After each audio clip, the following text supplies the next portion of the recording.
Hi friends, ನಮಸ್ಕಾರ ಎಲ್ರಿಗೂ. ಎಲ್ಲರೂ ಹೇಗಿದ್ದೀರಾ? Welcome back to our YouTube channel.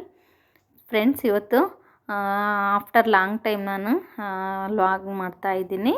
ಮಾರ್ನಿಂಗ್ಗೆ ನಾನು ಇವತ್ತು ವೀಡಿಯೋ ಮಾಡ್ಕೊಳ್ಳೋಣ ಅಂತ ತುಂಬ ದಿನ ಆಯಿತು ವೀಡಿಯೋ ಎಡಿಟ್ ಮಾಡಿ ಹಾಕೋಕ್ಕಾಗಲಿಲ್ಲ. ಯಾಕಂದರೆ ನನ್ನದು ಟಿ ಎಕ್ಸಾಮ್ ಇತ್ತು. ಸೊ ಹಂಗಾಗಿ ಸ್ವಲ್ಪ ಪ್ರಿಪ್ರೇಷನ್ ಮಾಡ್ಕೊಳ್ಳೋಣ ಅಂತ.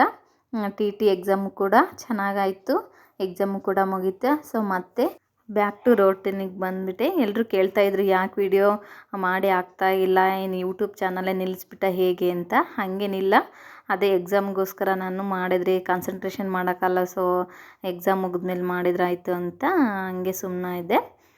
ಮತ್ತು ಇವಾಗ ನೆಕ್ಸ್ಟ್ ಡೈಲಿ ವೀಡಿಯೋಸ್ನ ಹಾಕ್ತೀನಿ. ಹಾಗೆ ನೋಡಿ, ಹಾಗೆ ಯಾರೆಲ್ಲ ನನ್ನ ಚಾನಲ್ನ ಹೊಸದಾಗಿ ನೋಡ್ತಾ ಇದ್ದೀರಾ ಪ್ಲೀಸ್ ಸಬ್ಸ್ಕ್ರೈಬ್ ಮಾಡ್ಕೊಂಡು ಕೂಡ ನೋಡಿ, ಮತ್ತು ಲೈಕ್ ಮಾಡಿ ಫ್ರೆಂಡ್ಸ್, ಶೇರ್ ಮಾಡಿ. ಸೊ ಇಲ್ಲಿ ನಾನು ಜೋಳದ ರೊಟ್ಟಿನ ಮಾಡ್ತಾಯಿದ್ದೀನಿ. ಮಾರ್ನಿಂಗ್ ಏನು ಮಾಡೋದು ಅಂತ ಯೋಚನೆ ಮಾಡ್ತಾಯಿದ್ದೆ. ಸೊ ಜೋಳದ ರೊಟ್ಟಿ ಮಾಡಿದ್ರಾಯ್ತು, ತುಂಬ ದಿನ ಆಯಿತು ಮಾಡಿಲ್ಲ ಅಂತ ಇವತ್ತು ರೊಟ್ಟಿ ಮಾಡೋಣ. ಹಾಗೆ ಒಂದು ಬದನೆಕಾಯಿ ಟೊಮೊಟೊ ಎರಡನ್ನೂ ಕೂಡ ಬೇಯಿಸ್ಬಿಟ್ಟು ಇದಕ್ಕೆ ಸಾಂಬಾರು ಥರ ಮಾಡಿ ಜೋಳದ ರೊಟ್ಟಿನ ಮಾಡಿದೆ. ನಾನಿಲ್ಲಿ ಒಂದು ಜೋಳದ ಹಿಟ್ಟನ್ನ ಕಲಸ್ಕೊಳಕ್ಕೆ ಸರಿನ ಕಾಯಿಸ್ಬಿಟ್ಟು ಅದಕ್ಕೆ ಹಿಟ್ಟು ಹಾಕ್ಬಿಟ್ಟು ನೀಟಾಗಿ ಚೆನ್ನಾಗಿ ಮಿದ್ಬಿಟ್ಟು ಅದನ್ನು ಜಿಗಿಟ್ ಬರೋ ಥರ ಮಾಡಿ ರೊಟ್ಟಿನ ಮಾಡಿದೆ. ನಾನು ಆಲ್ಮೋಸ್ಟಲ್ಲು ಇತ್ತೀಚೆಗಂತೂ ಬಡಿಯೋದು ಕಡಿಮೆನೇ ಮಾಡಿಬಿಟ್ಟಿನಿ. ಯಾಕಂದರೆ ಅದು ಶೆಲ್ಪೆಲ್ಲ ತೊಳೆದ್ಬಿಟ್ಟು ಮತ್ತೆಲ್ಲ ಮಾಡಬೇಕಾಗುತ್ತೆ. ಹಿಂಗೆ ಬಣಿ ಮೇಲೆ ಮತ್ತು ಲಟ್ಟಣಿಗೆಯಿಂದ ಲಟ್ಟಿಸ್ಬಿಟ್ರೆ ಈಸಿ ಆಗುತ್ತೆ, ಮತ್ತು ಇದರಲ್ಲೂ ಕೂಡ ಚೆನ್ನಾಗಿ ಬರುತ್ತೆ. ಹೊಸ್ದಾಗಿ ಯಾರಾದರೂ ಜೋಳದ ರೊಟ್ಟಿನ ಟ್ರೈ ಮಾಡ್ತಾ ಇದ್ದೀರಾ ಅಂದರೆ ಇದೇ ಥರ ಮಾಡಿ ಚೆನ್ನಾಗಿ ಬರುತ್ತೆ. ನನಗೆ ಇತ್ತೀಚೆಗೆ ಬಡಿಯೋದ್ಕಿಂತ ಲಟ್ಟಣಿಗೆಲೆ ಲಟ್ಸೋದೇ ತುಂಬ ಈಸಿ ಅನ್ನಿಸ್ತು. ನೋಡಿರಿ ಎಷ್ಟು ಚೆನ್ನಾಗಿ ಬರ್ತೈತೆ. ಚಪಾತಿಗೆ ಯಾವ ಥರ ಮಾಡ್ತೀವೋ ಅದಕ್ಕಿಂತಲೂ ಕೂಡ ತುಂಬ ಈಸಿ, ಬೇಗನೆ ಆಗುತ್ತೆ ಈ ರೊಟ್ಟಿ ಮಾಡೋದು.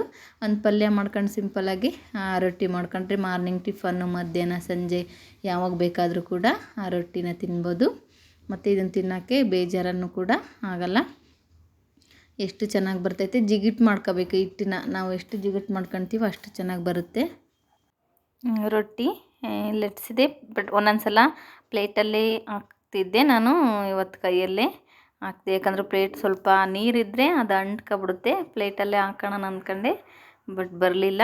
ಅದನ್ನು ಮತ್ತೆ ಕೈಯಲ್ಲೇ ತಗೊಂಡು ರೊಟ್ಟಿನ ಹಾಕಿದೆ.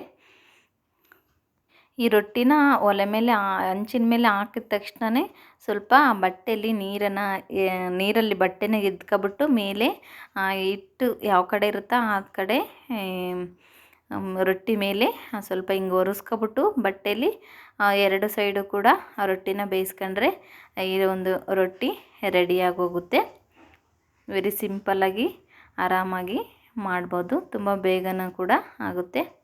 ಇನ್ನು ಯಾರಾದರೂ ಮನೆಯಲ್ಲೇ ಇದ್ದು ಕೆಲಸ ಮುಗಿಸ್ಕೊಂಡು ಟಿ ಎಕ್ಸಾಮಿಗೆ ಓದೋ ಅಂಥವರಿದ್ದರೆ ನನಗೆ ಕಮೆಂಟ್ಸ್ ಮಾಡಿ ಹೇಳಿ. ನಾನು ಕೂಡ ಅದೇ ಥರ ಸ್ವಲ್ಪ ಹಿಂಗೆ ಪ್ರಿಪೇರ್ ಆಗ್ತಾಯಿದ್ದೀನಿ CETಗೂ TETಗೂ.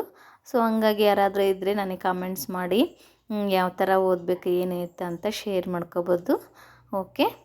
ಹಾಗೆ ನಿಮ್ಮಲ್ಲಿ ಯಾರಾದರೂ ನಿಮ್ಮ ಫ್ರೆಂಡ್ಸು ಅಥವಾ ಅದೇ ಥರ ಸ್ಟಡಿ ಮಾಡ್ತಾಯಿದ್ರೆ ಅವರಿಗೂ ಕೂಡ ಈ ವಿಡಿಯೋನ ಶೇರ್ ಮಾಡಿ, ಹೆಲ್ಪ್ ಆಗುತ್ತೆ. ಇನ್ನು ನಾನು ಈ ಒಂದು ರೊಟ್ಟಿ ಎಲ್ಲ ಮಾಡೋದಾದ್ಮೇಲೆ ಎಲ್ಲ ಪಾತ್ರೆಗಳನ್ನೆಲ್ಲ ತೊಳೆದ್ಬಿಟ್ಟು ನೀಟಾಗಿ ಕ್ಲೀನ್ ಮಾಡಿಬಿಟ್ಟು ಸ್ನಾನ ಮಾಡ್ಕೊಂಡು ಪೂಜೆ ಮಾಡಿದೆ. ಅಷ್ಟೊತ್ತಿಗೆ ನಮ್ಮ ಮಗಳು ಕೂಡ ಎದ್ದೇಳ್ತಾಳೆ. ಅವಳಿಗೂ ಕೂಡ ಟಿಫನ್ ಮಾಡ್ಕೊಂಡು ಅವಳಿಗೂ ಕೂಡ ಸ್ಕೂಲಿಗೆ ರೆಡಿ ಮಾಡ್ಕೊಂಡು ಮಧ್ಯಾಹ್ನ ಕರ್ಕೊಂಡೋಗಿ ಮತ್ತೆ ಮಧ್ಯಾಹ್ನ ರಿಟರ್ನ್ ಕರ್ಕೊಂಬರ್ತೀನಿ. ಹೀಗೆ ನನ್ನ ಡೈಲಿ ರೋಟೀನ್ ಇರುತ್ತೆ. ಮತ್ತು ಈ ವಿಡಿಯೋನ ಸ್ವಲ್ಪ ಗ್ಯಾಪ್ ಆಗಿತ್ತು, ಹಾಕೋಕ್ಕಾಗಿಲ್ಲ. ನೆಕ್ಸ್ಟ್ ಇದೇ ಥರ ವಿಡಿಯೋನ ಕಂಟಿನ್ಯೂ ಮಾಡ್ತಾಯಿದ್ದೀನಿ. ಮತ್ತು ಈ ಒಂದು ವಿಡಿಯೋಗೆ ನೀವು ಸಪೋರ್ಟ್ ಮಾಡ್ತಾಯಿರಿ. ಓಕೆ. ಇಲ್ಲಿ ಅಡುಗೆ ಮನೆ ಎಲ್ಲ ಕ್ಲೀನ್ ಆಯಿತು. ಹಾಗೆ ನಾವು ಕೂಡ ರೆಡಿಯಾಗಿ ಟಿಫನ್ ಮಾಡ್ಕೊಂಡ್ವಿ. ಹಾಗೆ ಟಿಫನ್ ಮಾಡಿದ ತಕ್ಷಣ ಪಾಪನೂ ಕೂಡ ಸ್ಕೂಲಿಗೆ ಕರ್ಕೊಂಡೋಗಿ ಬಿಟ್ಟು ಬರಬೇಕು. ಈ ಒಂದು ಜೋಳದ ರೊಟ್ಟಿಗೆ ಒಂದು ಬದನೆಕಾಯಿ ಮತ್ತು ಟೊಮೊಟೊ ಸಾಂಬಾರು ಮಾಡಿದ್ದೆ. ಸಖತ್ ಕಾಂಬಿನೇಷನ್ ಆಗಿರುತ್ತೆ, ಟೇಸ್ಟ್ ಮಾತ್ರ ಸಖತ್ತಾಗಿರುತ್ತೆ.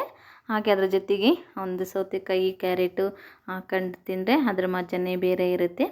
ನಿಮಗೂ ಕೂಡ ಈ ಒಂದು ವಿಡಿಯೋ ಇಷ್ಟ ಆಗಿರುತ್ತೆ ಅನ್ಕೋತೀನಿ.